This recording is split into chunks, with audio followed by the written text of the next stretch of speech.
પશ્ચિમ બંગાળની રાજધાની કોલકાતાના આરજીકર કેસમાં 20 જાન્યુઆરીના રોજ સજાની જાહેરાત કરવામાં આવી છે। કોર્ટે બપોરે 2:45 ચુકાદો આપ્યો અને આ કેસમાં દોષિત સંજય રોયને આજીવન કેદની સજા ફટકારવામાં આવી છે। કોર્ટે સંજય રોય પર 50,000 રૂપિયાનો દંડ પણ ફટકાર્યો છે। કોર્ટના જજ અર્નિબાન દાસે કહ્યું કે આ રેરેસ્ટ કેસ નથી। પીડિત પરિવારને તેના મૃત્યુ માટે 10 લાખ રૂપિયા અને વધારાના 7 લાખ રૂપિયા એમ કુલ 17 લાખ રૂપિયા આપવામાં આવે।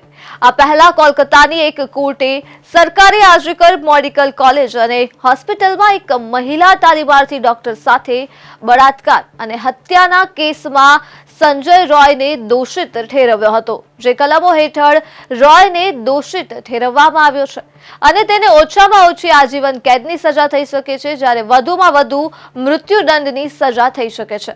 ચુકાદો સંભળાવતા પહેલા આરોપીને કોર્ટમાં રજૂ કરવામાં આવ્યો હતો।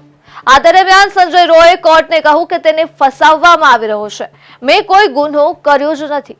તેના પર સીબીઆઈએ કહ્યું કે આ એક જઘન્ય અપરાધ છે, તેણે સમગ્ર દેશને હચમચાવી નાખ્યો। સીબીઆઈના વકીલે કોર્ટને કહ્યું કે અમે સમાજમાં લોકોનો વિશ્વાસ જાળવી રાખવા માટે સખ્ત સજાની વિનંતી કરીએ છીએ।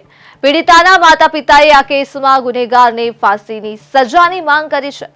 પોતાની દલીલમાં સંજય રોયના વકીલે કહ્યું છે કે ગુનેગારને ફાંસીની સજાના બદલે બીજી કોઈ સજા આપવી જોઈએ।